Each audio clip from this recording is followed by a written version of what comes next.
There you go. I've got chickens in charge. I'm going to make a video. Hello, Megan H. Hey, Greg. Wow, that comment was from ages ago, Greg, so I don't know if you're around. And hello, Justin. I should put my banner up because I'm going to shoot a short video. Hannah, hello. Honor of the day. A pink sugary one. Ooh. That would be a real challenge. I'm absolutely not doing that. I mean, I might. I'm not going to make a video about it, though. Honestly, I might on the stream. Put a bit of thought into it, pink monstrosity to the drink. Mean Girls. Okay.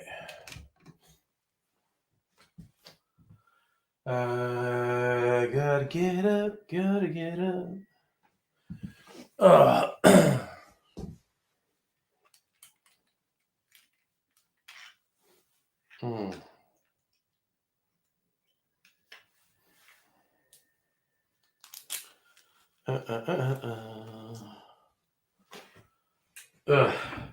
With 60s TV sitcoms in my head.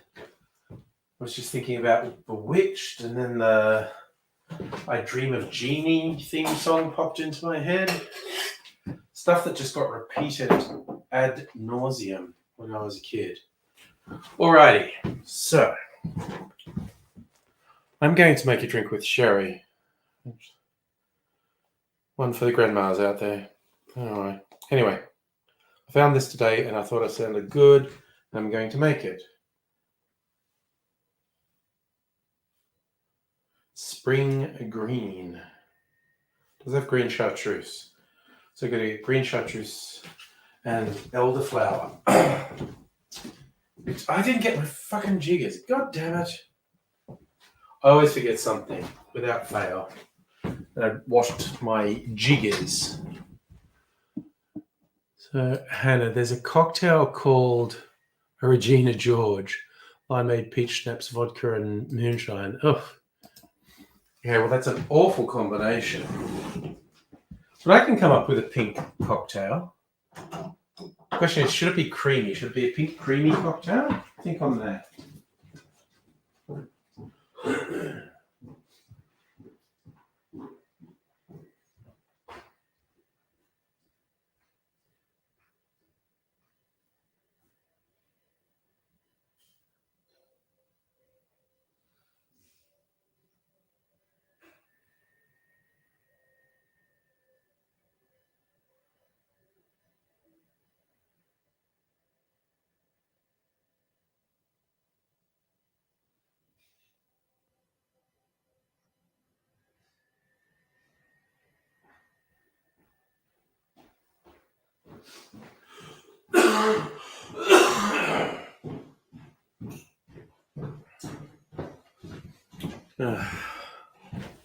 Actually, speaking of, do I want to make it pink creamy? I actually have a pink creamy liqueur that I bought on a whim because it was cheap.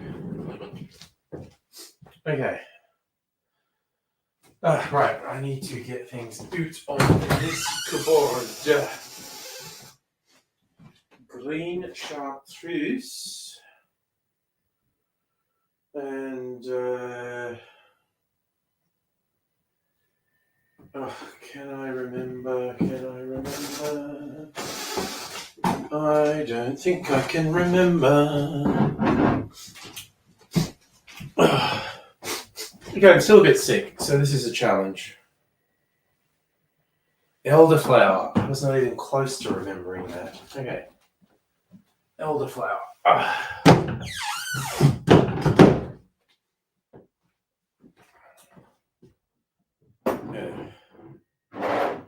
green chartreuse, cherry, elderflower. All right, easy peasy, lemon squeezy. A cranberry-based cocktail. Nod to the movie. Regina does cranberry juice cleanse. Drinks cranberry juice cocktail. Yeah, I know. It is. I do. Well, I actually don't have any cranberry juice. I have red juice, which is not cranberry juice. Okay. This. Turn this on and make this. How's that looking? About that? That looks about right. Alrighty, I'll get ready. 'Cause here I come now. Oh, that's right. New bottle of sherry. I have to actually open it.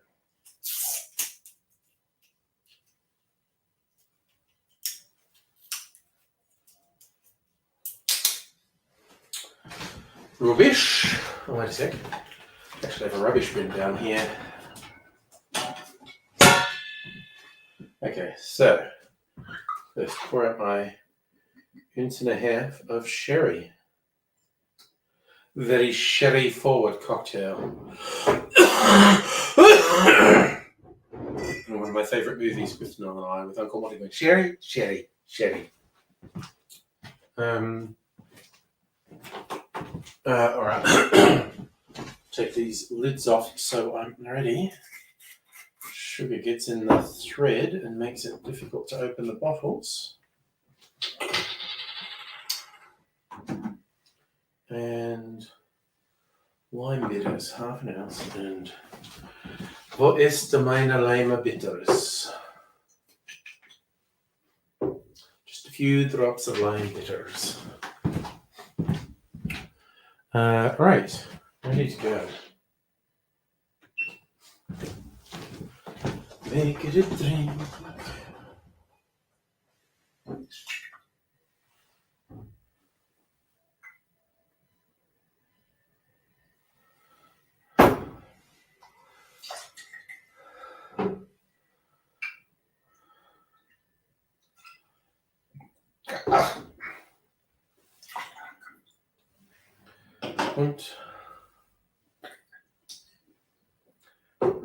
And does it?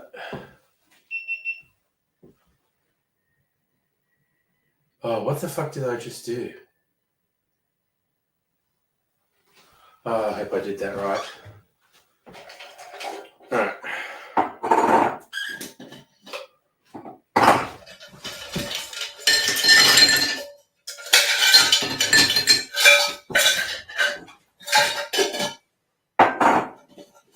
Get my Nick and Nora glass ready. Where's my Nick and Nora? That's what we're putting that in.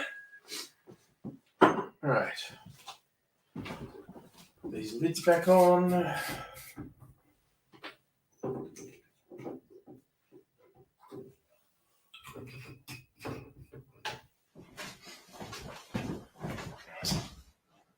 little bit of this bit.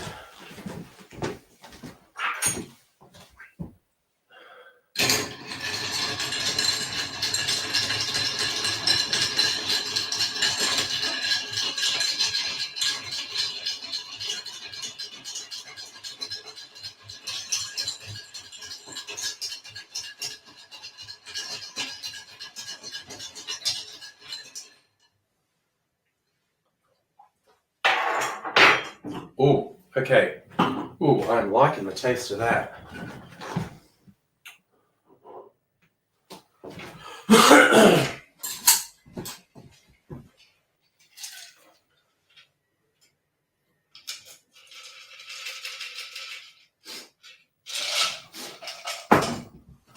All right.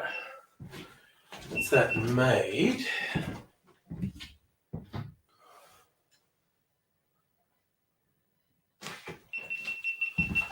That side.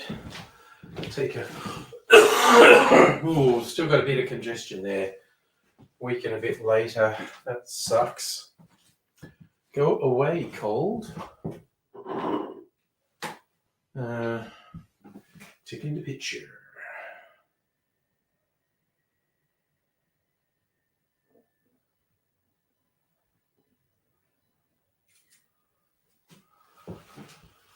All right. Okay, now, just do a little talky bit because it's short. This should only take 2 minutes. So I screwed up a lot.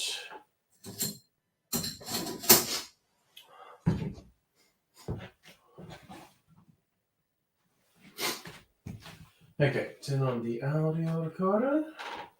Video recorder. Und. Yeah, oh no, I want to go a bit wider than that. What are we doing? Oh, I want to go a bit wider than that.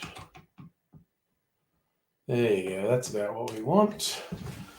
Let me go. Oh my god, my fucking back. Honestly, I'm falling apart. That'll do.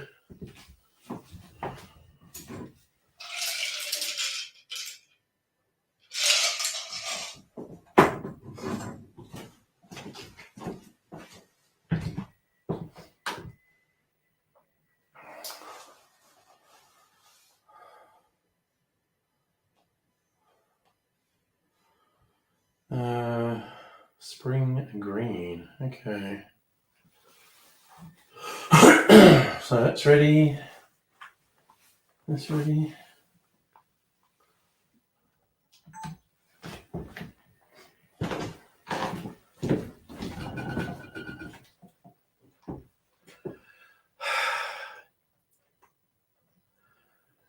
G'day, cocktail lovers. It's nice to have a comparatively low alcohol cocktail every now and then, and I find myself increasingly surprised at how often I like sherry in cocktails. And with those two in mind, I decided to make this cocktail called a spring green. Not sure why, it's not very spring themed to me, and it's not green. It does have green chartreuse, and it tastes...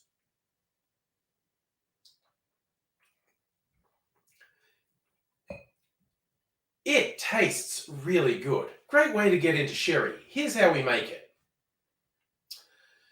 In a mixing glass, you put 1.5 ounces or 45 mils of sherry, then 1/2 ounce or 15 mils of green chartreuse. Follow that with 1/2 ounce or 15 mils of elderflower liqueur, and finally, just 1 dash of lime bitters. Add ice to the glass, stir that for about 20 seconds to chill and dilute the drink, and then strain that into a chilled Nick and Nora glass. This would make a really interesting dessert cocktail. It's sweet. At the end of the meal, I think I'd particularly enjoy it, but I'm going to enjoy it now. The spring green. Cheers. Look at that. Look at that. Fucking one take, I think. Did I do any double takes there? I don't think so. Because I'm a fucking professional.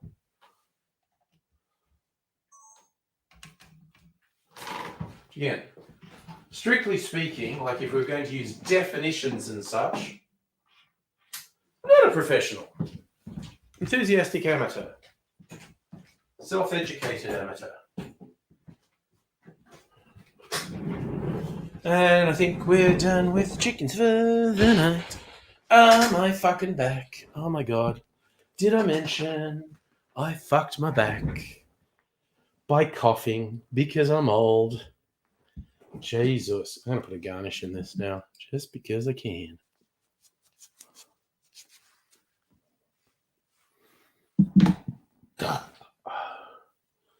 Put this in.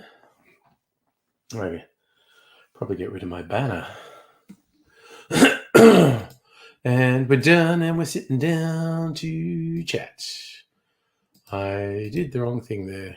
All right. Oh man, I got to remember. I always tuck my feet under my chair, which I think is bad for you anyway. But my current thing, my left leg, when I move it in particular ways, really fucking hurts my back. And so tucking it under is a really bad idea because then when I go to move, it's really difficult. And it hurts a lot. And I'm going to go on record right now and say I do not like pain. So I'm currently suffering a lot of pain and I'm not happy about it.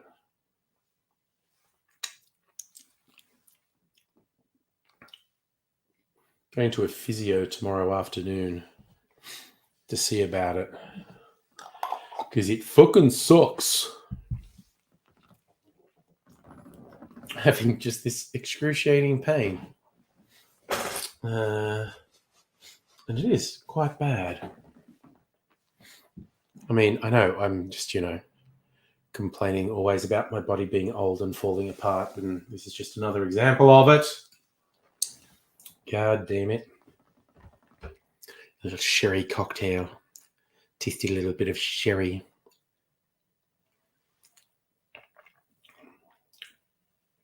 Very raisiny sherry. I like it's probably a little bit rich.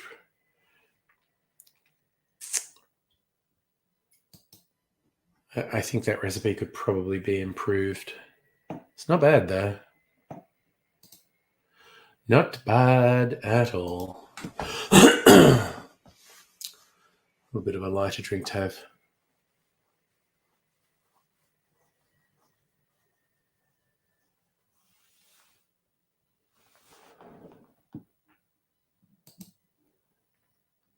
That's a childcare worker facing 1,600 child sex offences. Jesus Christ. Well, don't really want to dwell on that.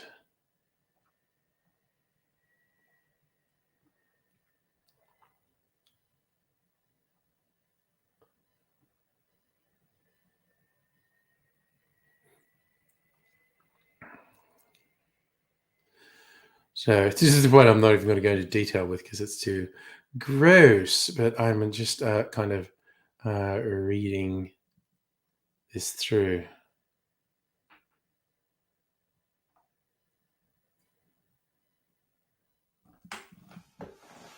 Wowzers.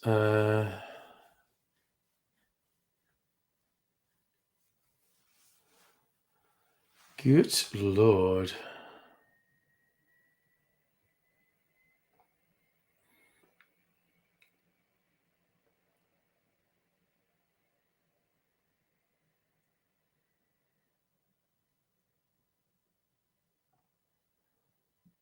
Good lordy, lordy, lordy, lordy, lordy. He's got charges in New South Wales and Queensland. Well, that's really depressing. Anyway, that's just some fucking dark shit right there. Now I need to find something light and bright to talk about because that's just fucking depressing.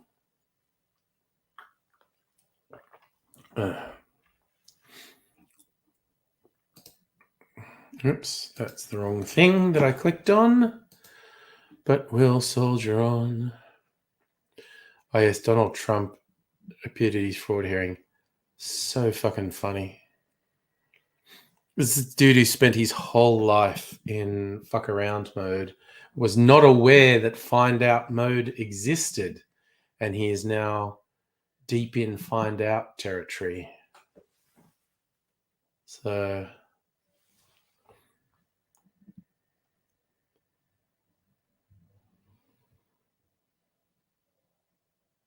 Jesus, if you want, fucking depressing news stories, there sure are a lot of them.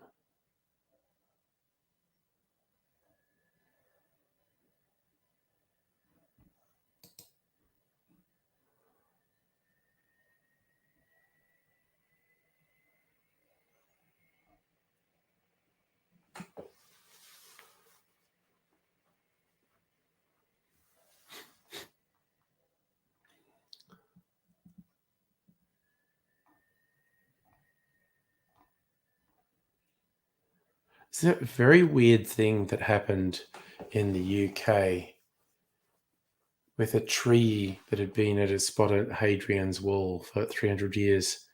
Someone has inexplicably cut it down?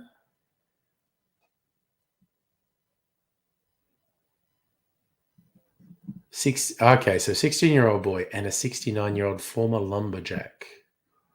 Renwick Kajushi fucking innocent. You got the wrong fella. I'm a former lumberjack, and I've just been kicked off my property, so I see why people have pointed the finger. Brother came down to make sure I hadn't been arrested. He heard a rumor that I'd cut it down. I didn't do it.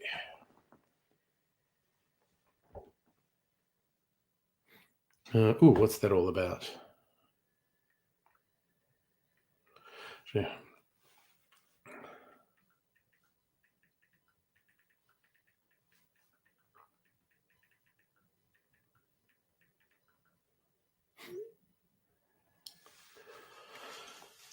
Okay.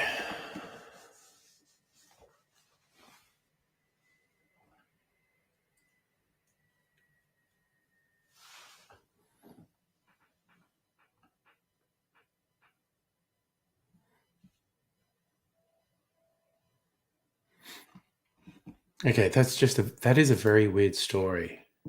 Liam, I am still struggling with the remnant symptoms of a cold and a fucking horrible pain in my back. See, I'm just being innocent rather than saying I'm good. I'm a little bit congested and my back really fucking hurts. So this is medicinal. It's really fucking tasty is what it is. Bit too sweet. I think it maybe didn't need the elderflower. An aperitivo instead of the elderflower, actually. So it's a bit too sweet. That's how I would change that. An aperitivo instead of the elderflower liqueur. Thanks, mate. I appreciate it. I hope I get better soon, too. I literally, as far as I can tell, threw my back out by coughing. This is like one night I had like a coughing, sort of racking coughs during the night.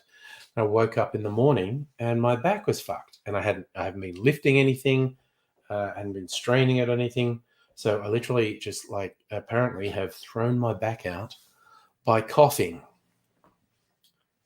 Fuck yeah! I mean, god damn it, honestly.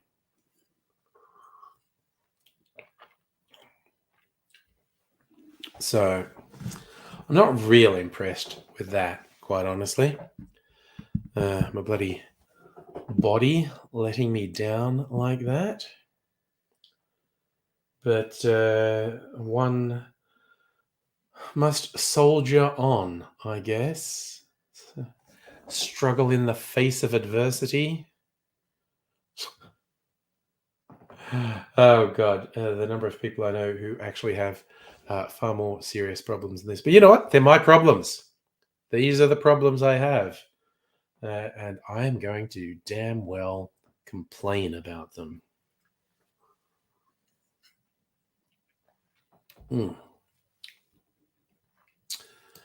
But, okay, is there anything that's less depressing in the news? Oh, yes, we've already got emergency bushfire warnings in first fucking week of October. Great.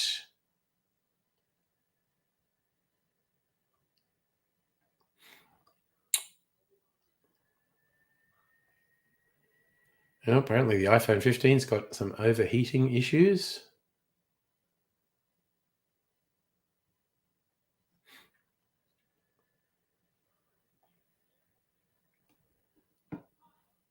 Well, it's probably another one I'm not going to read. I'm just vaguely interested. Oh, yeah, okay. Daily Telegraph, you can use. Yeah, I want to pay for the Daily Telegraph. Fucking slam my balls in a car door before I pay for a fucking Murdoch rag. Fuck right off.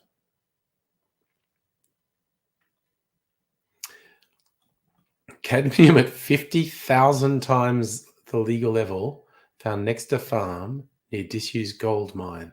Good Lord. That sounds like a lot.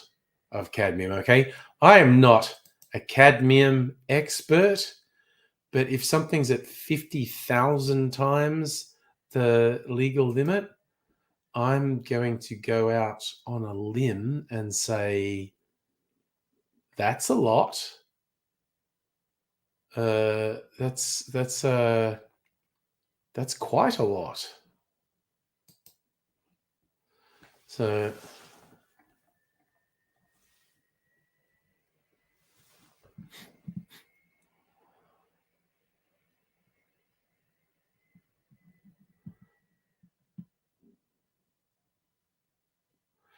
I was talking about Stan Grant and this guy who threatened him over social media.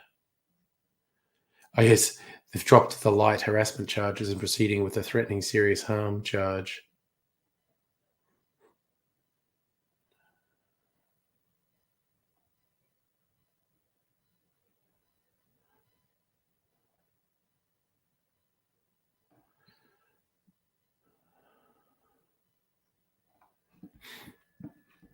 God damn. Again, people making criminal threats when they're readily identifiable does my head in the week. And this is not exclusive to the right, but it is predominantly the lunatic far right, and particularly conspiracy weirdos. They're so convinced of their own weird little fantasy bubble, they cannot conceive of facing repercussions for committing serious criminal acts. And of course, the peak of that is the Trump supporters and the insurrection at the Capitol buildings. Like, this is like really serious criminal behavior, and they clearly thought they'd never face any repercussions. And hello, Heine, by the way. I am very irresponsible, and I got another bottle of whiskey, Japanese whiskey, which I almost never have. But this was like a third off, more than a third off. And it was recommended by someone I trust. I'm like, well, fucking hell. Almost $60 off. I'd be a fool not to spend more of my money on it. So I'm going to try it. Oh, fuck. Okay, just as I move, for anyone who missed me complaining before, my back hurts and moving hurts. I have another Japanese whiskey over here, and I'm going to compare them. Ow! My fucking back. When I lift my left leg up, it hurts. Okay, we'll put them in the little Glencairn glasses, because I'm sophisticated. Oofed. Trump could well face contempt charges for the unhinged shit he's saying about various judges and prosecutors. It's basically like he's trying really hard to get sent to jail. That's what it feels like. Although I think he's just disconnected from reality. Doesn't believe he should face repercussions for anything. Okay, so the two whiskies I have. Hatazaki Pure Malt. The Kokyo Distillery. Distillers since 1917. Pure Malt. It's Japanese blended whiskey. Hatazaki Lighthouse, oldest stone lighthouse in Japan. It's been a guide for sailors navigating the turbulent waters before the port of Akashi since 1620. It's a symbol of dependability, openness of the wider world, and trade, which enables the exchange of goods and ideas. We chose this lighthouse, which stands so close to our distillery. It's a perfect icon to represent our whiskey. So they don't even describe the taste, but no colouring or chill filtration. 46% ABV blended whiskey from Japan. Oh God, Liam, I watched Who Framed Roger Rabbit in the cinema on its first release, and I really enjoyed it. And it's kind of fascinating to realize that like the actors were all using props to simulate the tunes they were interacting with, and the animated bits are painted over frame by frame. Look up making of video of it. It's fascinating. This is from the Nika Distillery. You see that name, coffee malt whiskey, you might think it's to do with the beverage coffee. No, it's spelt different, and it's a type of still, a coffee still. Produced by Nika Whiskey Distilling Company. Originality of this 100% malt expression lies in its unique distillation method. Malted barley distilled in a coffee still, traditional continuous still, which is normally used to produce grain whiskey. Discover this whiskey's extraordinary texture, which Nika has especially developed for whiskey aficionados. Really, they've developed a whiskey for people who like whiskey. Well, bold choice. Let's see if it works out for them. So I'm going to try these. I've tasted this other Japanese whiskey. Not my fave, but I have not tasted this one. So I'll refresh my taste. Rain, you've been getting rain, Safa. We got a bit of rain today. It's not raining now, I don't think. So, color-wise. Okay, so this one is noticeably lighter. Oh, yeah, it sticks to the glass a little bit.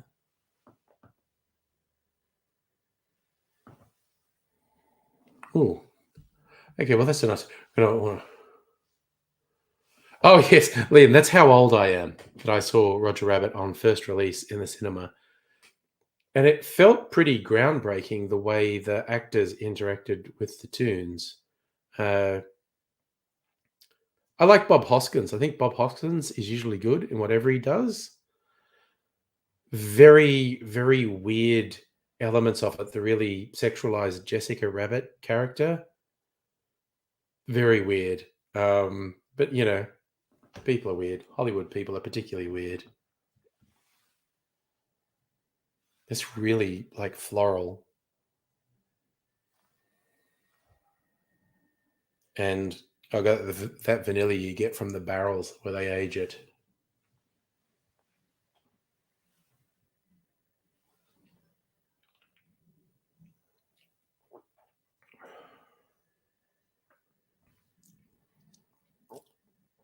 It's got that sort of spicy element that a lot of whiskies have, which is not my favorite. It's very interesting the way it sits with you, though. Yeah. Pour out some soda water to cleanse my palate. And yes, I got this from Dan's because it was a huge markdown for members, like more than a third off. I have one other Japanese whiskey, so I thought, fuck it, I'm getting it.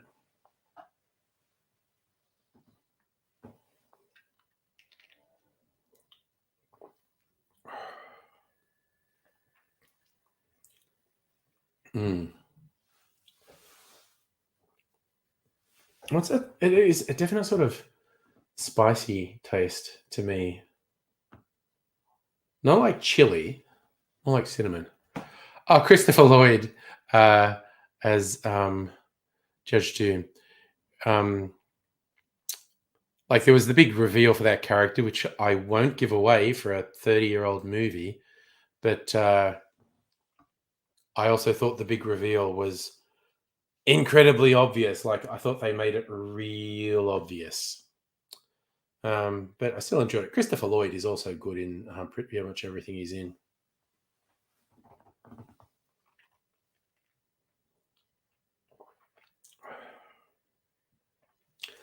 A little bit floral, honey, vanilla, cinnamon spice. That's the type of spice it is, cinnamon. It's not literally cinnamon, just trying to think of things it evokes. Maybe like the spiced fruit in a Christmas pudding. That type of thing. That sort of Christmassy flavor. So this would actually probably make a good hot toddy. Those spicy elements.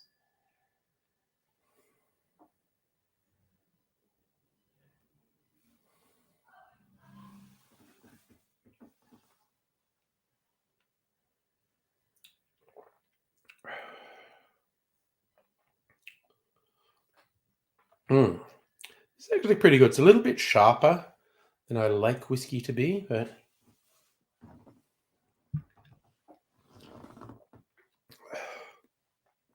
it's also good to have variation.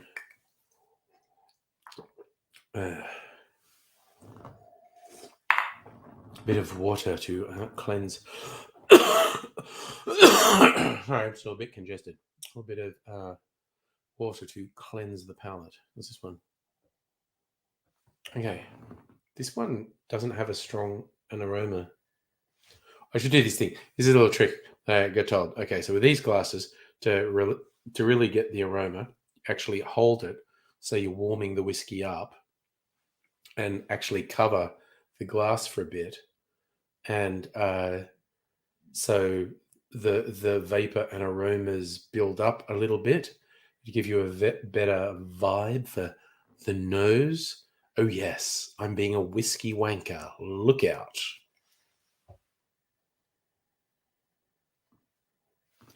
It's a much gentler aroma than the other one. It's got sort of light chocolate aroma on it. It's really noticeably different. All right, tasty taste.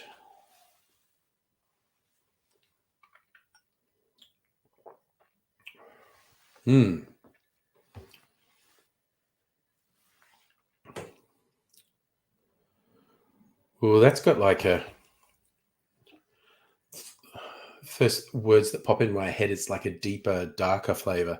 It's not as bright and sharp as that one.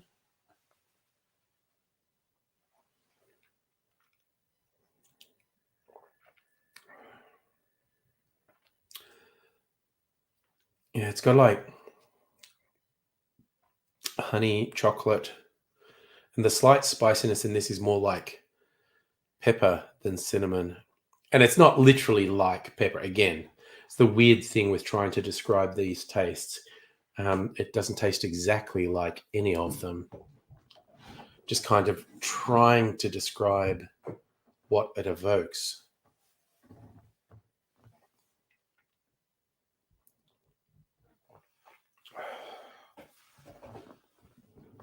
It's kind of giving me a vibe like a honey glaze might put on roast meat or barbecue. It's not smoky, but it does kind of have that honey. To me, it has that kind of honey glaze flavor. Maybe make an old fashioned with it. Drink a bit of water in the meantime. Oh, goodness gracious me. I can't see anything that far away where I am, Heine. Too many houses around, but it was really interesting how dark it was this morning because it's been so bright lately. And then this morning it was so dark. There was such heavy cloud cover.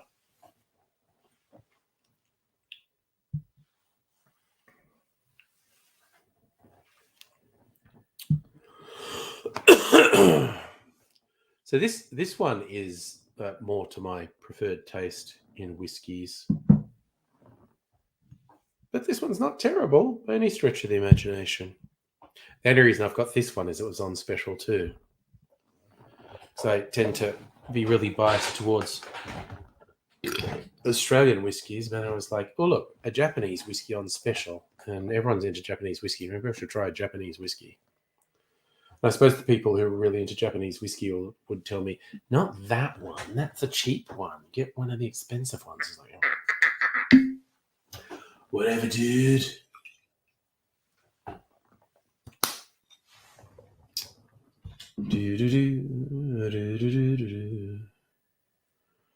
Tasting a drink. Put that in there. You know, I'm going to move all these freaking glasses because I could just see myself knocking them over. But oh man, that's fucking heavy. I don't think I can replace that one. Oh, sure. I don't know if this will show up if the webcam's got enough resolution. Oh yeah, it's showing up. It's got all this lace work etched into the glass. It's really nice. It's a very attractive glass. I have several styles of glass with that lace work etched into it. Little collection of lacy glasses because I'm very elegant. That's me, Mr. Motherfucking Elegant. Stir, stir, stir. Every reason to.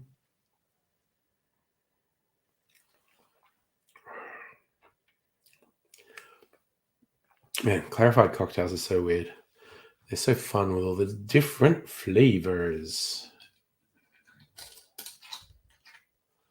Oh dear. Hello, Strictly Sega. All right. I am still fighting off this Fergon cold. Still a little bit congested. And my back fucking hurts. I'm full of the compressor. And this shirt is way too big. It's several sizes too big. But I got it because it was really cheap and I liked the design. And it's the only size they had it in.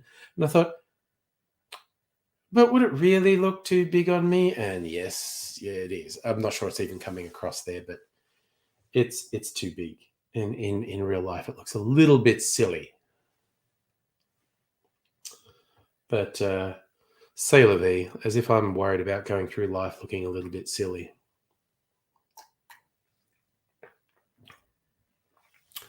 Not something that keeps me up at night. Do I look a bit silly? I just assume I do most of the time. I guts to get a backup cherry jar because I had to open my reserve cherry jar. Und so, out of fear of running out, I've got to, and it'll take ages to get through this, but I want a backup one so I don't worry about running out. So Sugar say you had a customer at the Laserdisc shop. 3rd place winner of Australian Idol Season 2. Hot damn. You're in the presence of greatness.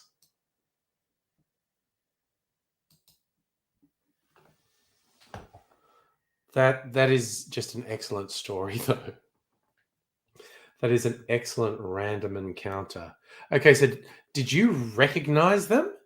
Or did they go to the trouble of telling you they were the 3rd place winner of Australian Idol Season 2? Which again, that's very old school. How many? Was that 10 years ago? 15 years ago? No idea.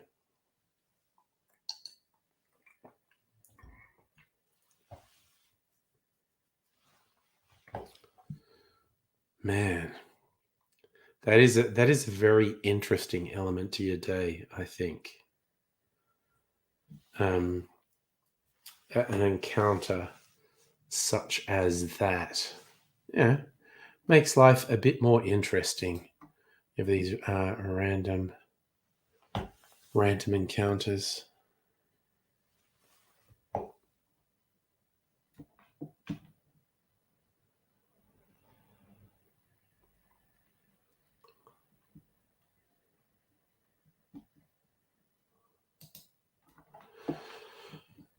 Still looking at the news headlines.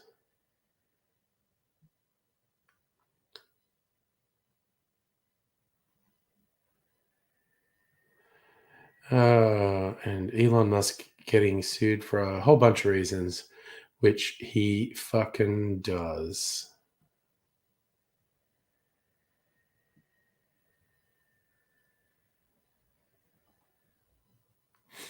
Kiss slammed over grand final performance. Disgraceful. Really?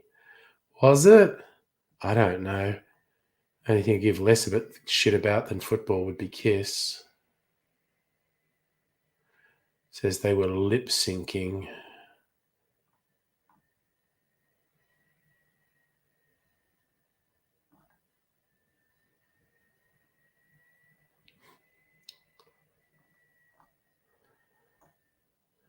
People claiming they were lip syncing and even the crowd sounds were false.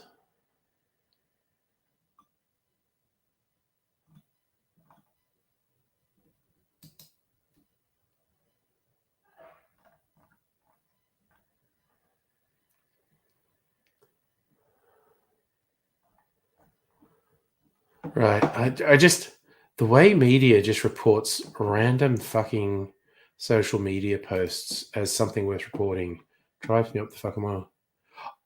Oh, okay. Yeah, you did kind of recognize it. You look familiar. And they spend over $500 at the shop. Yeah. Well, that's how watching TV used to be, strictly Sega. Whoever in the family dominated what was on, you just fucking sat and watched it. It's the way it went.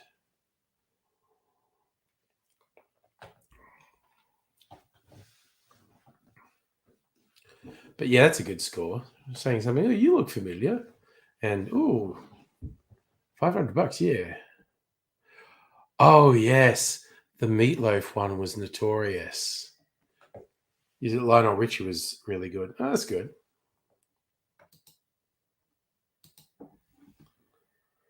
Oofed. Really same thing that I have no idea how long my stamina will last. I'm still not over either this illness or fucking the back pain. And it's weird to me how taxing the back pain is. It's like mentally and physically taxing. Like I get tired and there are challenges to fucking thinking straight, as I found trying to do my work today. So, god damn. Oh, and I appear to have given this cold to Mrs. Angry. So that's pretty sucky. It makes me feel guilty. Not that Mrs. Angry makes me feel guilty, because it is what it is. You know, we both did COVID tests that returned negative.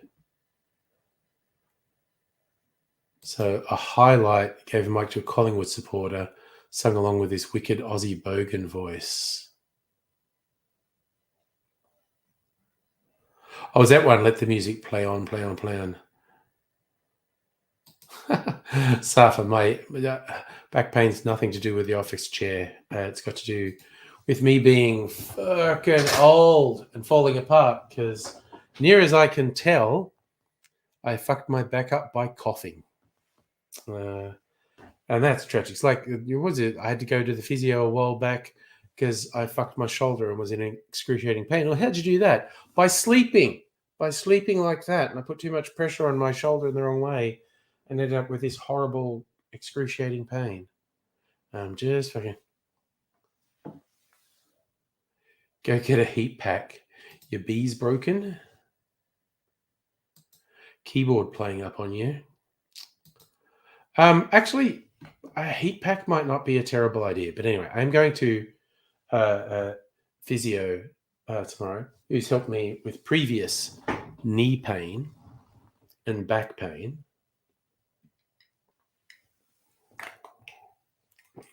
So I'm hoping he will help with this. It's just like, shenanigans. And I got to do some shit. Keyboard's actually missing 3 keys. Well, you're more patient than I. I don't think I can sit through it. Hang out for a second. I might have not missed, but am yet to watch an episode of Ahsoka. I'm not sure. We, in the last week, binge watched this it's like lesbian fantasy comedy series on SBS called While the Men Are Away. Very whimsical comedy set in World War II, where the men are all off at war. So the women will play their games, eh?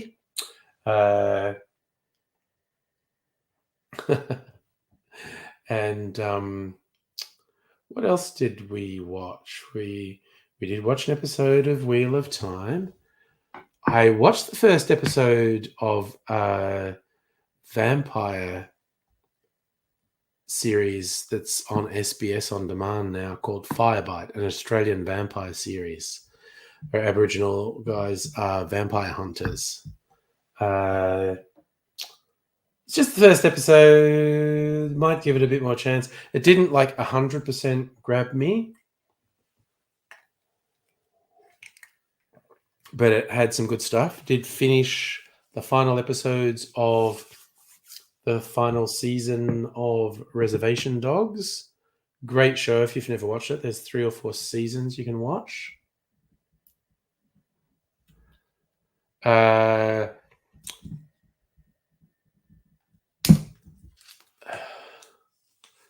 Oh, sorry. Again, Safa, with the typing, it's very hard to work out what you're actually trying to say. Wetness would not really put off takeaway. It's just what night the offspring are available, particularly young Mr. Angry with his work and whatnot. And I'm probably doing takeaway tomorrow night. So, of course, it's spooky season, Strictly Sega. Did a fun one last night. Evil Speak sounds vaguely familiar. Clint Howard using an Apple II to summon the devil, as you do, honestly. Apple II to summon the devil. All right. I am. Sorry, just moving my left leg hurts my back. I'm trying to brace myself to getting up. Okay. Gonna make an old fashioned with this new whiskey. See if I like it.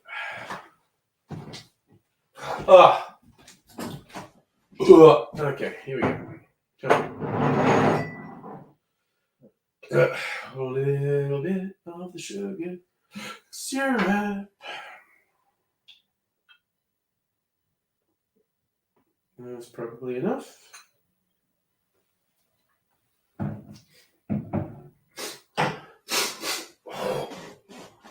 Not more snotty and being gross.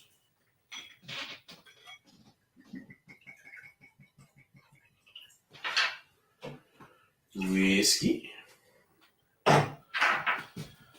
And the bitters. Which bitters will be yours? Which bitters will be yours? Cranberry.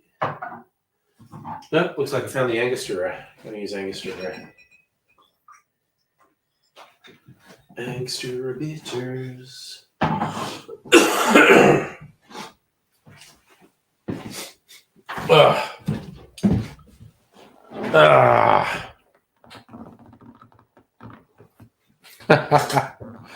Oh gosh.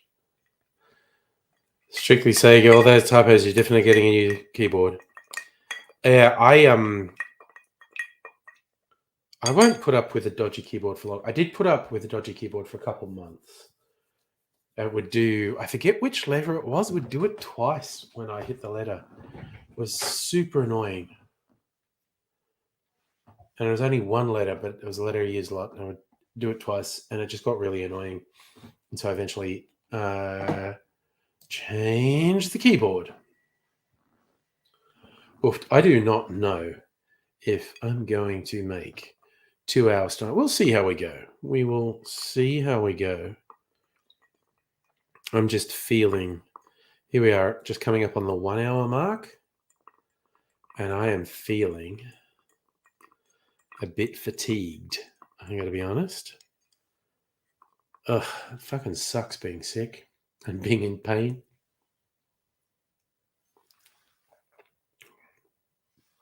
Oh, that's really fucking yummy. Though I should try it with a milder sugar syrup. So you had a friend suggest a DVD. Looking for Alibrandi. That's a fucking classic. Wow. Looking for Alibrandi is a classic Australian one. My fave horror films. I'm not hugely into horror films. But yeah, right. But probably things like Poltergeist. The original Exorcist is pretty good. Get Out is probably my favorite recent horror film. There was that one from a few years ago called It Follows, which was very interesting because it's kind of like the curse that follows you. Is like you have to like fuck someone and then the curse will follow them, and it will just very, it's like some being is very slowly following you, and you can either just keep moving to keep ahead of it, or fuck someone and then the curse is following them. And so it seemed like it was an allegory for sexually transmitted infections.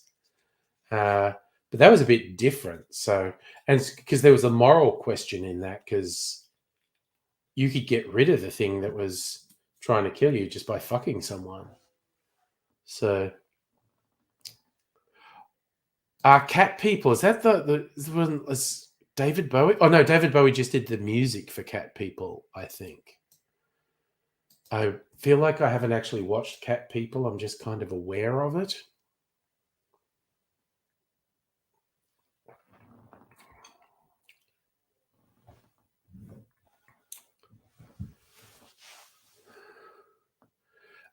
Yes, and I agree. Horror movies often frustrating and cliched.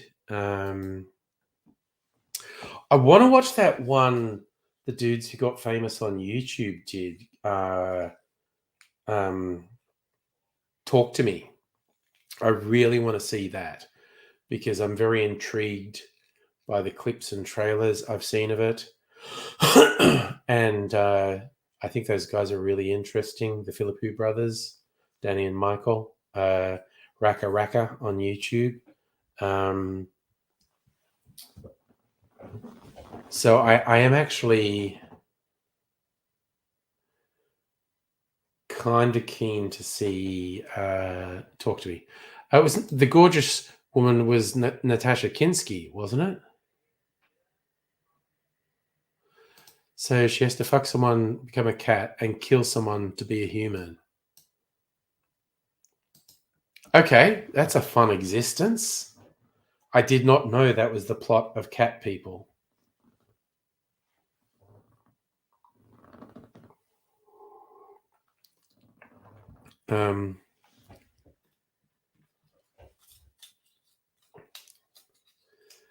Yeah. Okay. So, and I suppose speaking of David Bowie and possibly Natasha Kinski too, The Hunger.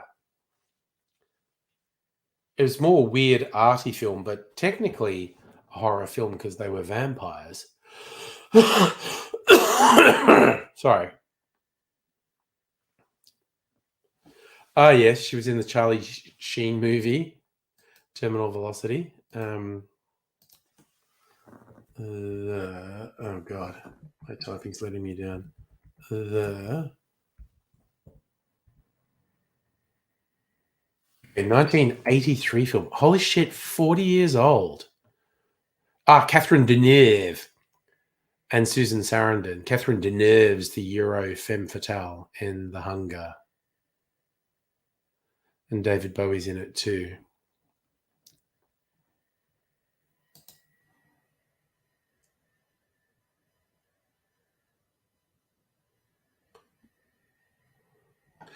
Liam, I've watched heaps of Raka Raka videos. I've even hung out with them.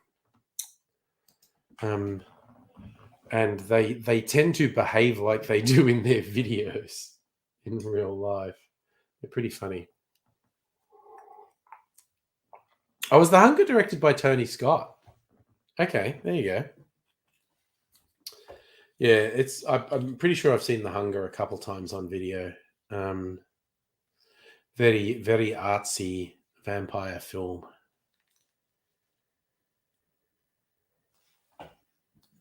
Oh, actually, speaking of vampire films, what just popped into my head was 30 Days of Night. That's like the darkest, most fucked up, violent vampire film I can think of, and I really like it. 30 Days of Night. What was the one? I think it was just called Texas Vampires. James Woods was the head vampire hunter. That was kind of fun. Barely counts as a horror. It's more an action thriller, but it was vampires. So you watched Hunger because it was a doco about directors who make ads, went on to make movies like Alan Parker. There you go. Dude who made Chariots of Fire. Which one's going on the list? Oh yeah, Liam, was that a YouTube-y type event? They were there. And I'll admit, I had sneaked vodka into the venue, and they're like, "What are you drinking?" And I was like, "Vodka." And they were like, "Give us some." And so I gave them some.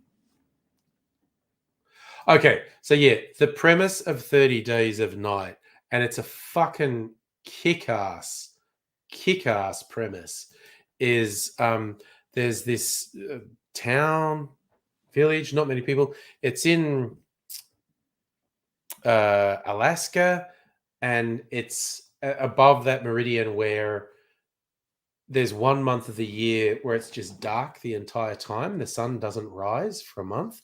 So it's like these creepy old Eurotrash vampires find out that there's this place where some people stay for 30 days and the sun never comes up.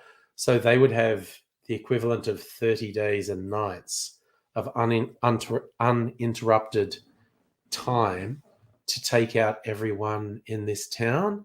That's all I'll say. That's the basic premise. 30 Days of Night. Some creepy old Eurotrash vampires taking advantage of 30 Days of Night. And there's a couple really good, because the old one's like, the head guy's like this Nosferatu looking dude with a really long nails. And there's this one really creepy image where it's one of those old wind up gramophones in someone's house, and he winds it up, and he's just got these long claw fingernails, and he drops his fingernail into the groove on the record, and it starts playing the music in this really tinny way. It's very creepy and unsettling. All right, I'm glad that you like the recommendation. So yeah, 30 Days of Night. There's the joke about like the woman who wrote Twilight had never seen a vampire film, and I've never watched Twilight, but everything I've heard about Twilight suggests, she has actually never seen a vampire film. And so my joke was always wanted to strap her to a chair, Clockwork Orange style, like with her eyes held open and her head held in place so she can't look away, and just play 30 Days of Night at her and go, "This is what you deserve for creating Twilight." Oh yeah, that's what I was saying. Talk to Me was directed by the Raka Raka guys, written and directed by, I think. And everything I've seen about it really intrigues me, so I'm quite keen to see it. Not going to a cinema, because I'm a cheap motherfucker. I'll wait until it's free on a streaming service, which will probably be another couple months. But it looks like a reasonably original concept. It's also there's elements of it that seem like, it's like, you let the spirits out. It's like an Ouija board type thing. Oh no, we contacted the spirits, but the door to the spirit world's still open. Something like that. But the performers in it all seem really good, and I really want to understand the central conceit of these kids who have, I don't know, this mysterious hand that they hold and say, "Talk to me," and then you're talking to someone from the spirit world, and they're all recording it and I think putting it on social media, and it's like, I'm really intrigued as to how that happens. But yeah. Yes, I did spoil one scene. I did not spoil the scene that probably fucked me up the most in 30 Days of Night. So Strictly Sega, after you watch 30 Days of Night, we'll have a spoiler warning talk about it, because there is one scene in particular. I think the build-up in it is very good. Then, like, all hell breaks loose, you could say, literally, if you think vampires are from hell. But there's one scene in particular that really fucked me up in that movie, and it's just like the darkest shit. And that's the thing. It's like vampires are sexy and all that sort of thing. These vampires are dark and evil and nasty and fucking sadistic. I was always surprised there weren't more movies because it was a comic originally. The movie is based on a comic, 30 Days of Night. And there were several storylines. They were like sequels to the original story arc. And I don't think the movie 30 Days of Night was a commercial failure. So I was kind of surprised there were never any more movies. Actually, it's probably ripe for a streaming series. That would probably work. Oh my God, you just bought it. It's arriving on the 16th. Oh God, I hope you like it. Yeah.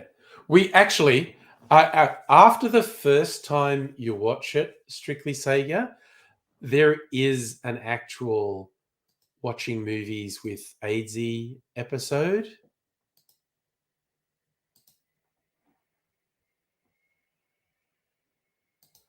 I'm almost sure. I will double check.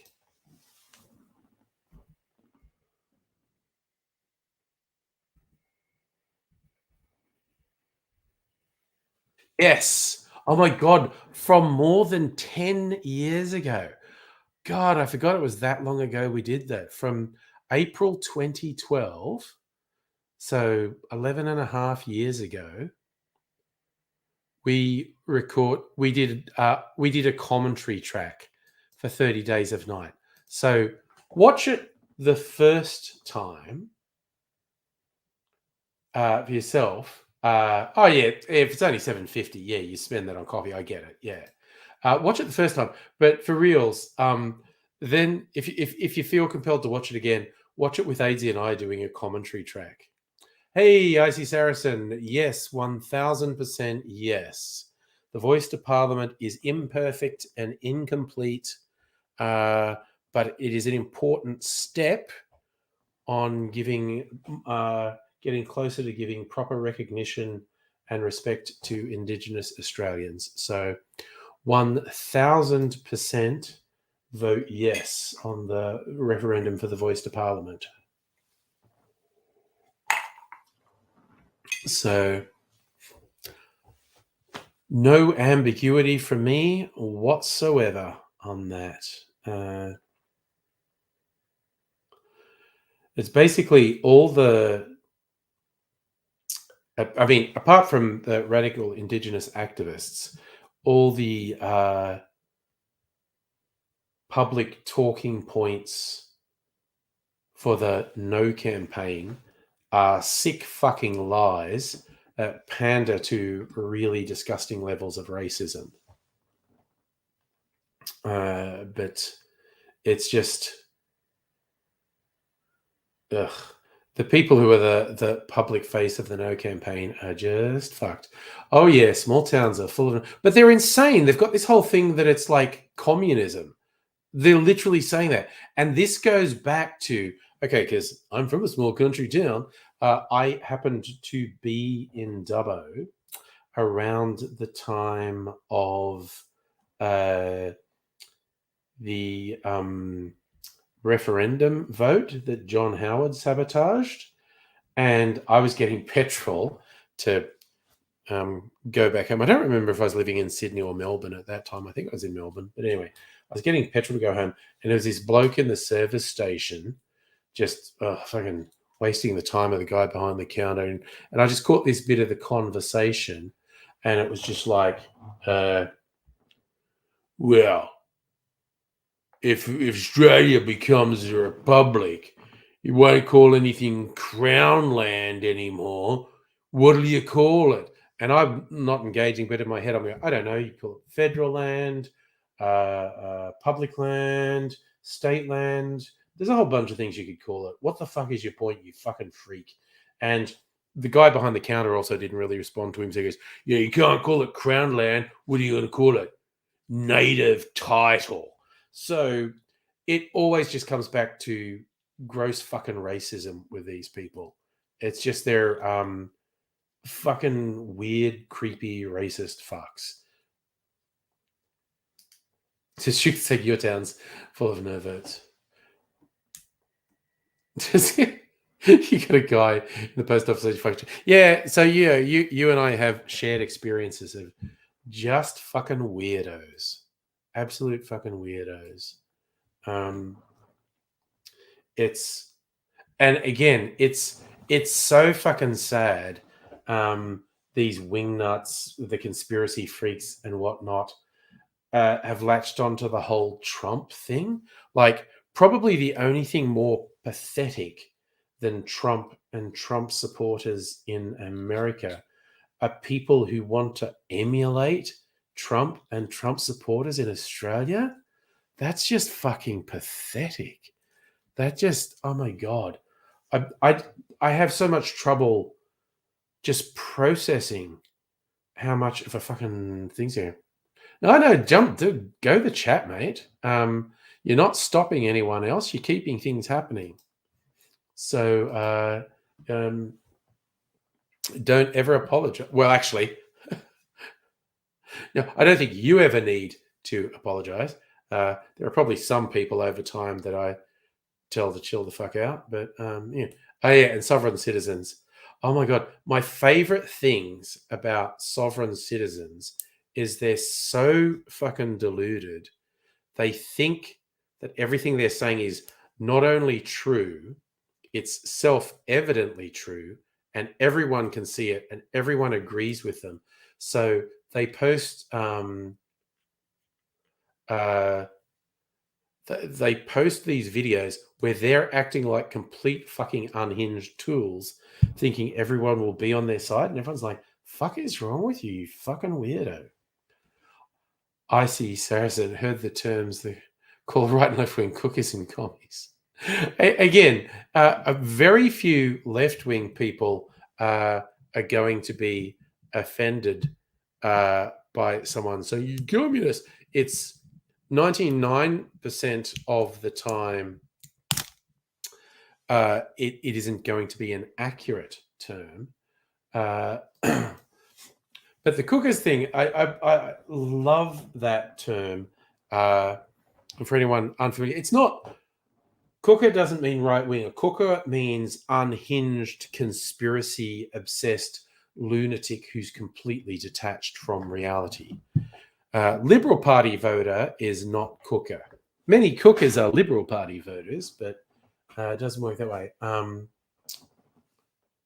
Heine, 80 to 90% of this society are not calling themselves sovereign citizens because the sovereign citizen belief system is fucking unhinged and absolutely disconnected from reality. So you're talking about a society where 80 to 90% of the population are fucking insane. It isn't. It is on the fringe of the fringe, and the whole belief system of the sovereign citizens is absolutely disconnected from reality. Just freakishly stupid.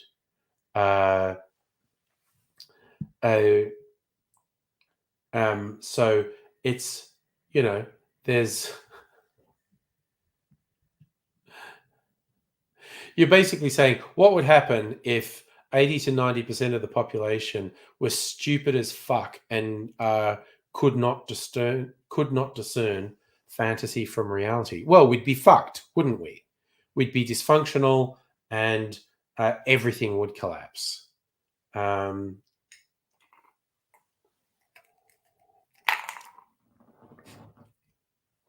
Because again, the sovereign citizen thing isn't a political theory I disagree with. It is deranged delusions from absolute fuckwits who are utterly disconnected from reality. It's just people who just have no grasp. You reckon the US is 40%? I wouldn't argue 30%.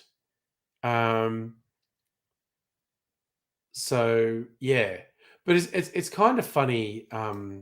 Even when it's small numbers, like someone says, like 4% of United States citizens believe some incredibly stupid shit, and well, it's only 4% in that population.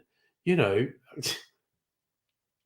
you're talking about 15 million people. Oh yeah, Trump does definitely seem to be losing. Yeah, and again, there's this hardcore on the right, and there's somewhere between 25 and 30% now who are just oof, not good.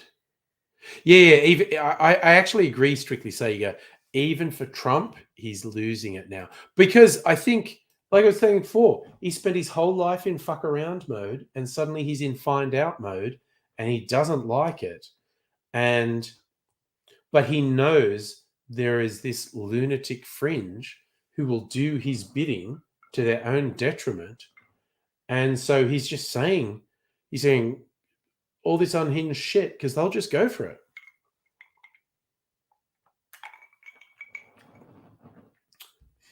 I mean, the funny thing is, I wouldn't have believed he would go to prison, except he's saying all this insane shit, and it feels like it's only a question of time until he openly, directly, and explicitly calls for violence against people in the judiciary. And it's probably a limited amount of time till someone who he says should be killed is actually killed. So is this one? WTFAQ called Softsit the stepdad excuse. I don't have to do what you say. You're not my real. That is it. That's they say you're not my real government. Yeah. Oh no, I think what we saw with Biden conclusively beating Trump was people so mortified at the idea of a second Trump presidency that they were really motivated to vote against him. Tim, hello, how are you? Oh, dude, the talk jumps around a lot. We are currently talking about how distinctly unhinged Trump is, and a lot of his supporters, and real weird fringe cases like the sovereign citizen crowd. Like Aidsy and I knew someone who was involved. She was out like in Geelong, and I think she was driving an unregistered vehicle because a cop. She may have been driving erratically as well, or it might have just, I don't know. It was like an unregistered vehicle, might not have had plates on it. Cop pulls her over, works out the vehicle's unregistered, and says, give me your driver's license. And she said something along the lines of, I don't require a driver's license because I'm above your laws. I'm an alien being from another dimension. And I know she was into all this dumb witchy stuff, but I didn't know she would say something as ridiculous as this to a cop. And from the vibe of what happened, she was saying such weird off the wall stuff. I think like the coppers may be suspecting, possibly accurately, that she was on the droogs, and said, okay, you need to get out of the car. And she's going like, no, I don't have to answer to you because I'm an alien being from a higher dimension.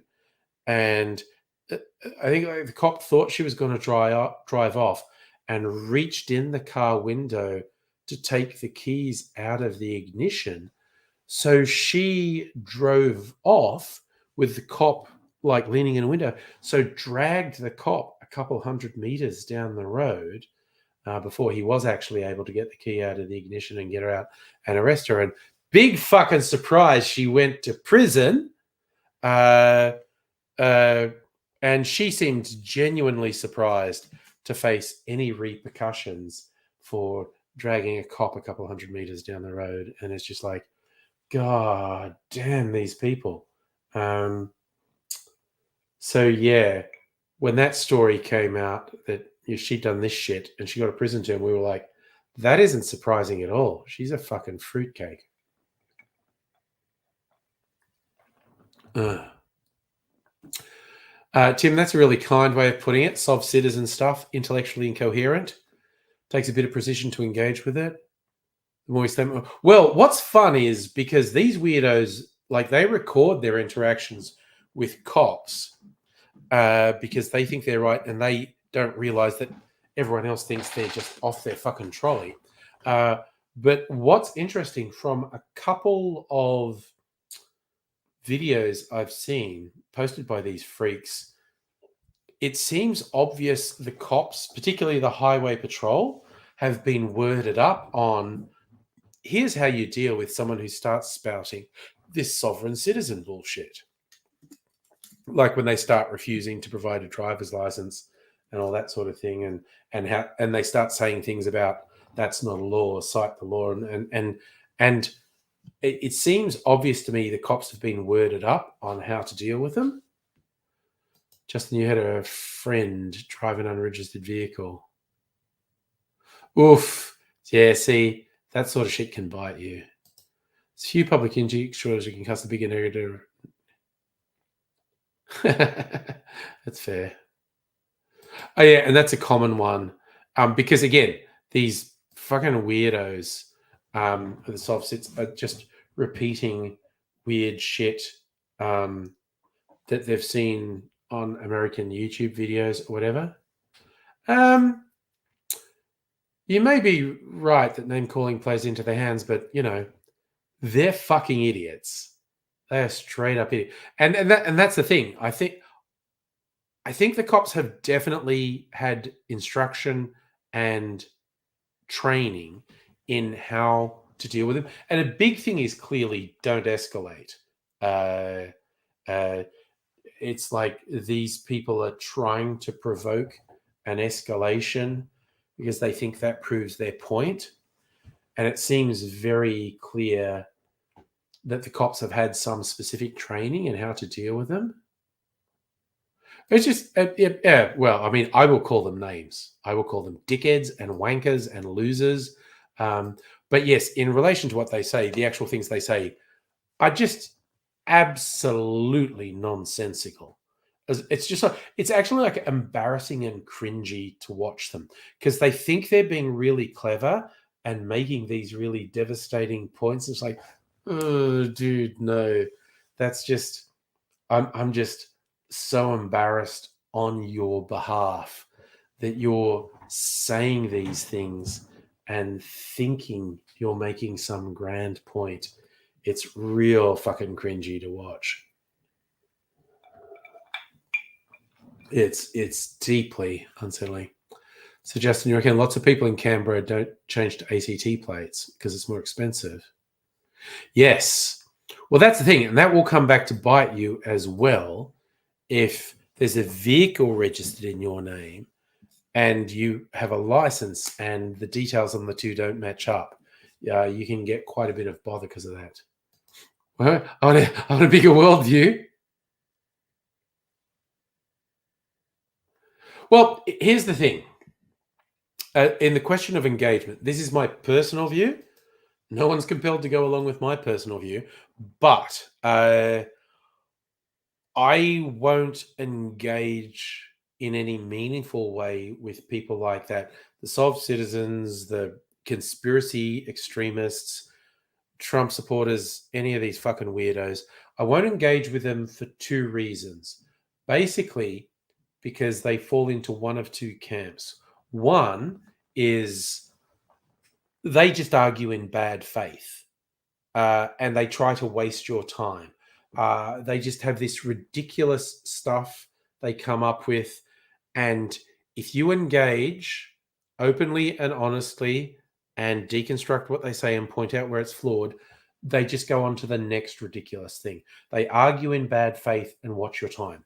The other half of them are absolutely so disconnected from reality that there is no value in engaging with them. So those are the two camps, and that's why I don't engage. They're either so disconnected from reality you can't reach them, or they're liars and scammers and charlatans who are arguing in bad faith. So again, they just want to waste your time. So don't engage with them. It's that simple. I will just mock them because I think, shouldn't the cops call in the army? You say it's a joke, Megalich, but sorry, I think there was a Monty Python thing about that. I'm not saying we should go and take these people out. That's the army's job. I've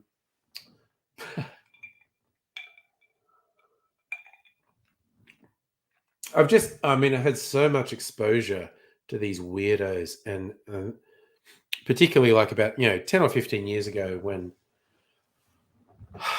I was really into picking these fights on YouTube.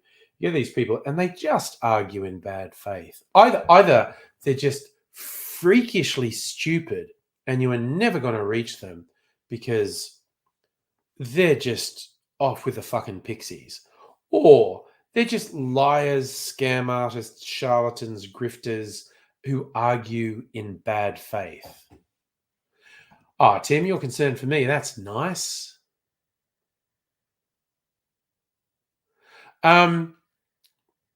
Here's the thing.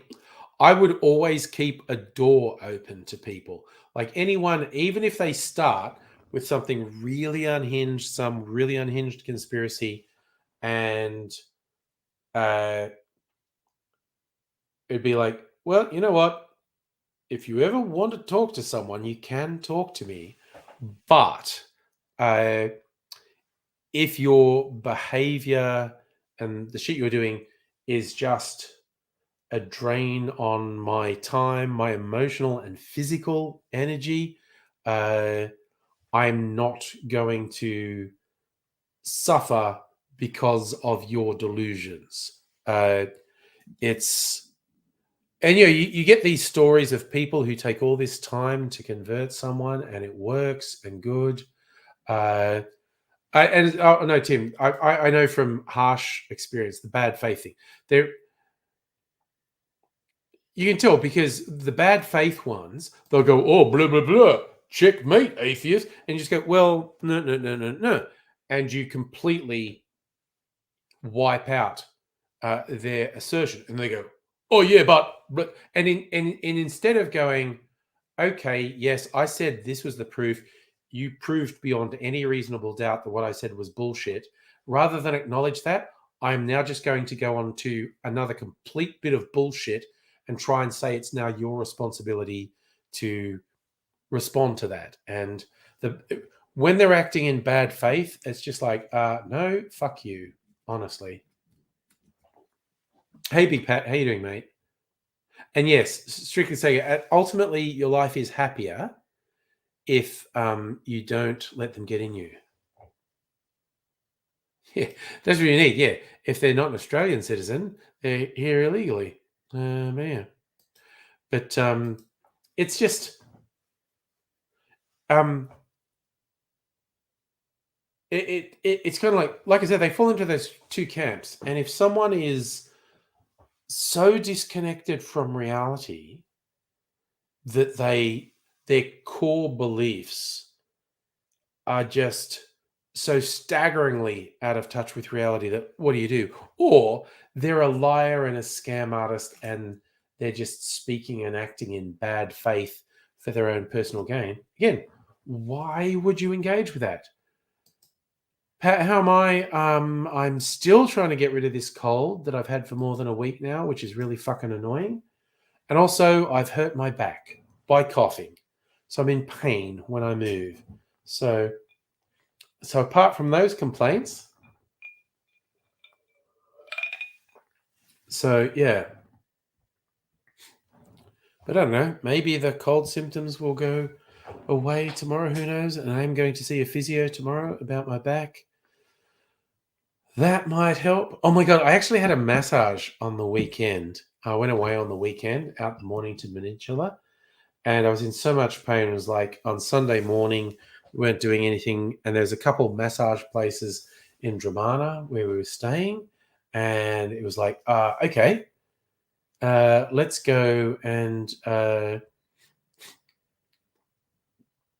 find someone that has available massage. Okay, this place can take me for a massage. Okay, it's just my back. And like step one of this massage, so like lie down on the thing, and she actually climbs up on my back and on her knees is working on my back by putting all her weight down through her knees. And I could feel it. And I was going like, okay, so that's to loosen me up, is it? For you to actually just climb on my back. And she wasn't a large woman, but just climb on my back and use your knees to put all this force through. And hot damn. I mean, again, like I said, not a particularly large woman, but freakishly strong with all this massage shit. Just fucking give me a good workover. I tell you what, boy. And I think it helped. The pain didn't go away, but I think it did loosen me up, and I think it did help. So I kind of think it was worth it. But it was certainly a whole experience to get all this fucking savage sort of, and then you get some hot oil. Oh, that's nice. And there'd be some more savage shit. Elbows and knees were used repeatedly. Kind of felt like being beaten up, quite honestly, but beaten up by a small Thai woman. It's just like, yeah. Also, think she could probably beat me in a straight up fight, quite honestly. And yeah, Safa, when those people are immediate family, is the whole thing. Ugh. Ask me why I don't go back to Dubbo much. Because I don't need that shit. It's tough. All right, 9:30. Okay. Soldiering on. Can I find a fun news story to distract me? Oh, kids getting burned with overly heated instant noodles. Okay.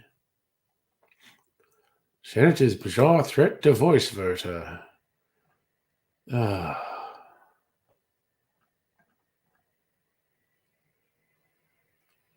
Senior Liberal politician threatened to report a yes voter to police after an email exchange about the proposed voice. Sarah Henderson sent an email to a list of people she claimed registered to attend the launch of the No campaign. Person replied directly, said the Liberal Party were extremist right-wing and its members are supremacists. Described the party's tactics as despicable manipulation of the media, misinformation to promote a negative stance. Robin claimed to be a former diplomat serving in Africa and Asia for several decades. I'm embarrassed at the poverty I've witnessed and experienced in Australia. It's worse than anything across the Pacific, Asia, or Africa. This is a result of decades of displacement, neglected incarceration, resulting in a lack of hope. Coalition has decided to follow the imported US outreach culture wars and spread lies at the expense of First Nation peoples. You had the opportunity to work and walk together. Instead, you chose division, racism, hatred, lies, ridiculous campaign of doublethink. No lies detected. Robin ended the email with, I'll be voting yes, maintain positive hope. Australia will see through the negative campaign you and your supremacist colleagues have empowered. May you learn the error of your ways in the future. Senator Henderson replied to the email, which Robin posted, the reply online. Senator Henderson said, I respect your democratic right. However, due to the offensive and arguably abusive nature of your email, I'm advising you that if you write to me in the same terms, including a suggestion I'm a supremacist, I'll report you to the Australian Federal Police. God, she's a fucking idiot. How did you not think that would go public? How did you not think saying something that stupid would go public? Honestly, what a fucking idiot. Oh yeah, they have some just really weird unhinged stuff about Australia. They say where Australia's registered as a corporation or something. It's just, and they get in these weird little online circle jerks where they tell each other that they're right. And so they're so convinced that they're right.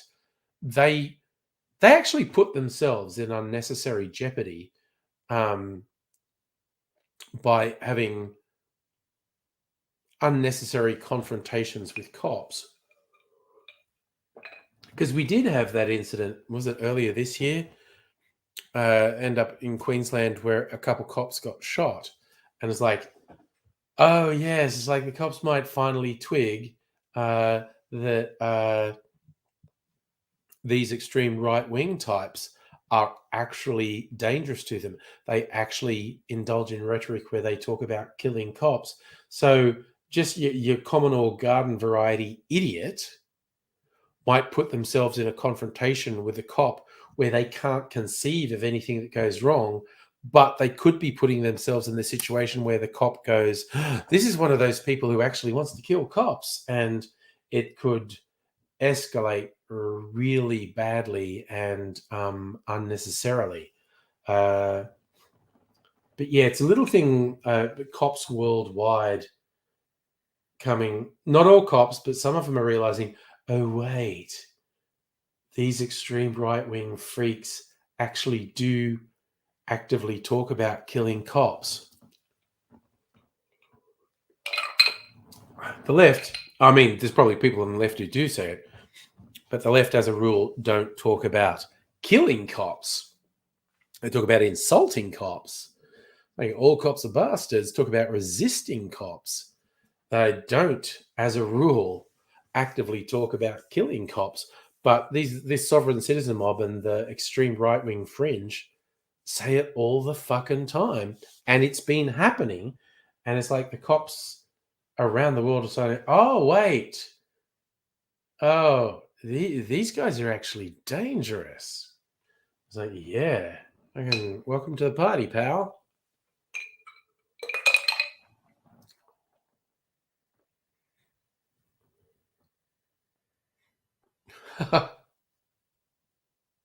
And I find that's the thing. The cops had treated, the neo-Nazis, the far right, the sausage, all these far right freaks as their compadres, because it's not like the police force is a hotbed of lefties, but it's like finally dawning on at least some cops. Oh wait, this crowd actually fucking mean it when they took it. Okay, so Justin, you're saying Rudd registered Australia as a corporation. Strictly Sega saying it's something about freely trading shares. Well, we're on the internet. We could look it up. Why is Australia? Why is Australia? Why is Australian internet so bad?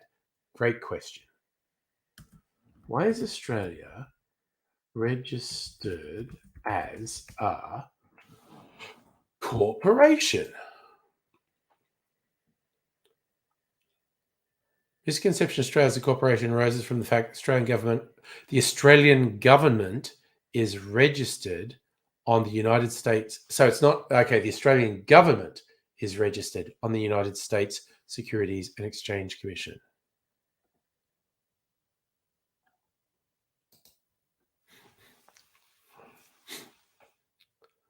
Okay.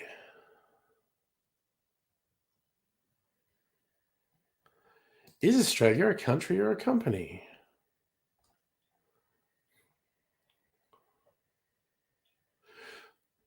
So what does Wikipedia say about Commonwealth of Australia Form 18K, United States Security Exchange Commission registered entity representing the nation of Australia for the purpose of issuing securities in the US market? Form 18K registrations are used only for foreign government registrations with the SEC and do not create a corporation.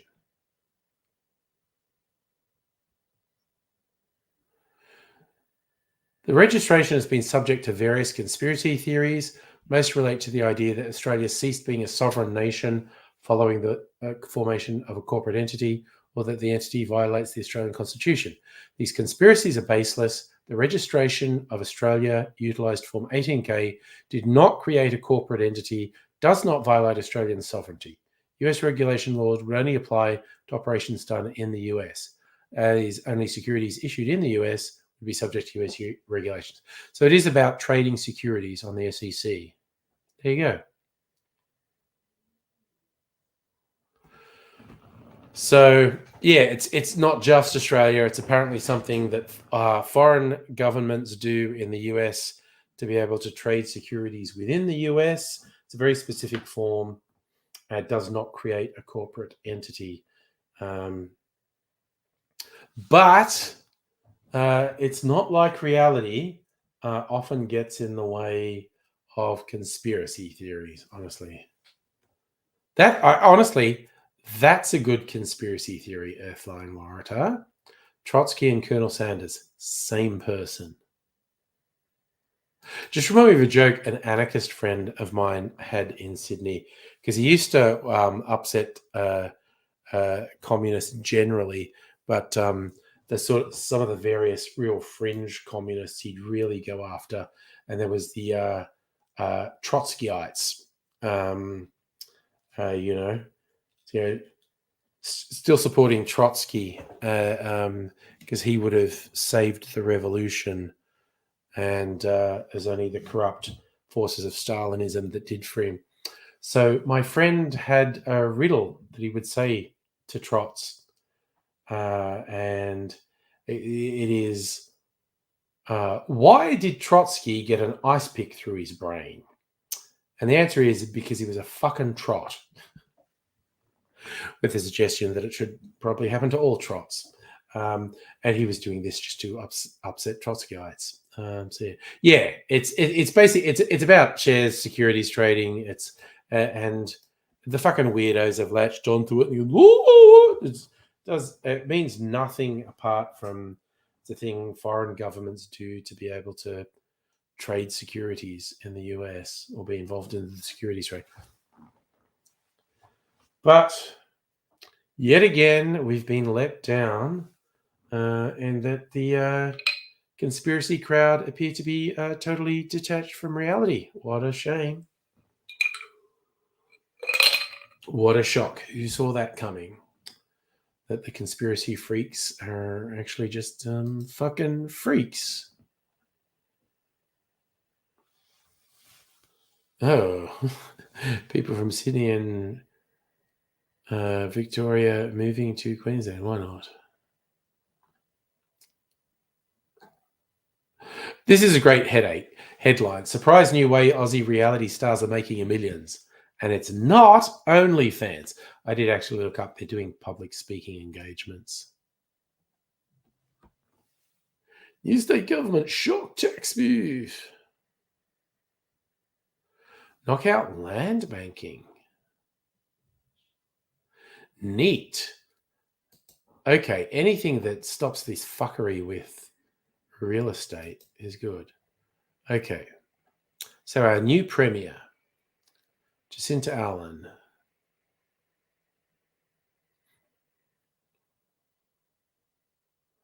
The Treasurer shocked some of his colleagues by announcing expansion of taxes on vacant residential land. Tax currently only applies to empty residential properties in inner and middle suburbs that have been vacant for 6 months, charged at 1% of the value of the property, including buildings on the site. Another tax will be introduced on vacant residential land that's been unimproved for 5 years. Yes, there's this thing called land banking, if you've never heard of it, that rich fucks do. If they don't do anything with land, they don't have to pay property tax on it. And so they'll keep a land vacant for years, sometimes decades, often for their children to inherit. So they save years or decades of property tax, and it's just a fucking scam that only the super wealthy take advantage of. It's fucking bullshit. Earthline, you want to go to a flat Earth meeting? Point out your body, say that's not flat. Oh, nice. Strict saying, thanks for hanging out, man. I hope my back feels better too. Suggesting your best friend's a cute. Oh, yeah, okay. He's 15-year-old starting to call out. Oh, whatever works. QAnon's actively dangerous because it's getting into some of the violent conspiracy theories. You like the tax, 2/3 of the property value without access. I don't think any sort of tax break for multiple properties should exist. We can just see that it's been a fucking disaster. The idea is that people would invest in rental properties, and it's just proven to be a fucking disaster. But they're all cowards, and they won't do it. Oh, Executive Director of Property Council Victoria's division was shocked at the comments. Go fuck yourself. Sorry, you greedy, blood-sucking fucking scumbags.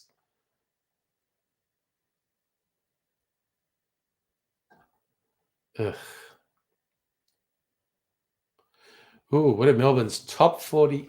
Do we want to know what Melbourne's top 40 cafes are? Going to be in the Good Food Guide in the city. Kudo, gluten be gone. It's a gluten-free thing in Little Collins Street. Kudo Bakery. Okay. Kumo. After Kudo, there's Kumo. Japanese souffle pancakes in Little Lonsdale Street. There you go. Operation Diner. 130 Lonsdale Street. Americana Nostalgia. If that's the place I'm thinking of, it's not very good. Square One Rialto in Collins Street. Want to eat at 10 restaurants at once? Soaring City Atrium showcases 10 dishes from different chefs. Weird. Warkop. Indonesian expats. Sandwich shop at the top end of the CBD. 13 Collins Street. Retro cork and rattan decorated space. I mean, honestly, sounds a bit interesting.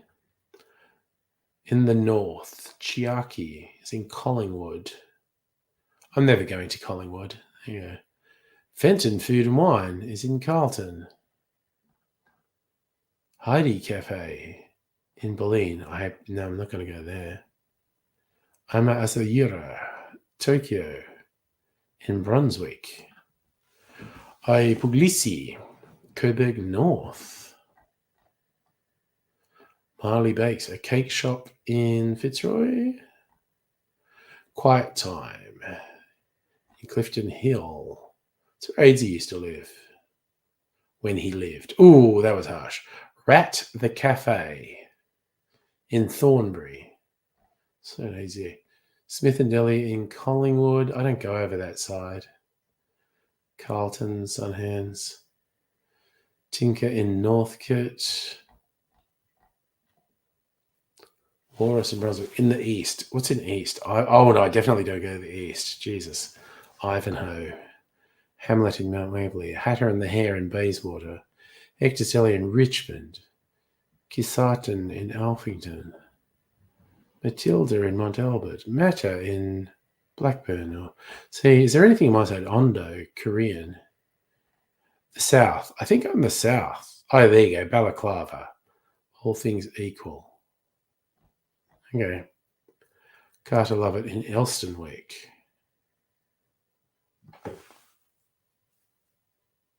Weekend dinners are a neighbourhood favourite. Okay. Clementine in South Melbourne. That's a bit away from me. Juniper in South Melbourne. Peaky Nicky in Armidale. The Terrace in South Yarra. Willem in McKinnon. Okay. In the west. We'll never go to the... Okay. This is fucking stunning fucking content, isn't it? No, Collingwood's just too far away. Smoby. I'm guessing that was meant to be snobby. No, Collingwood's fucking the cafes and shit in Collingwood are at Market. It's too far away. I'm not going to go there.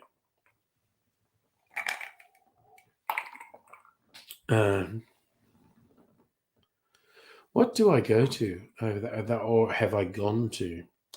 There's a Brogan's Way distillery, gin distillery. It's really nice, and I like the people there too.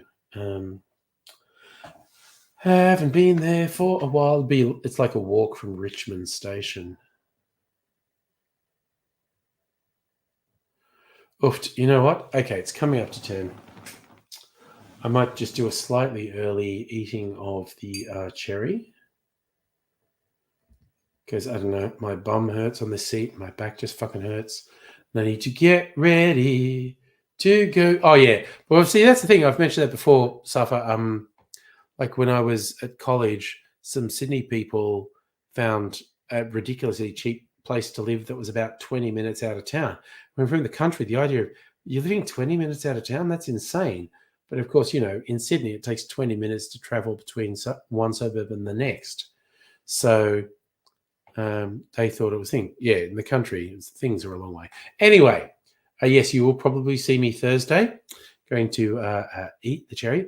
And I am full of hope that I'll have no cold symptoms and far lesser back pain symptoms on Thursday, because it fucking sucks at the moment. I'll tell you that much. Anyway, eat the cherry. Oh my God, it's so fucking yummy. I love those cherries so much. Yum. Have to get a backup jar. Don't want to run out. And thanks for the get well wish, Safa. I'll see you fine folks another time. Almost definitely Thursday night. But you'll take care. I'll see you whenever.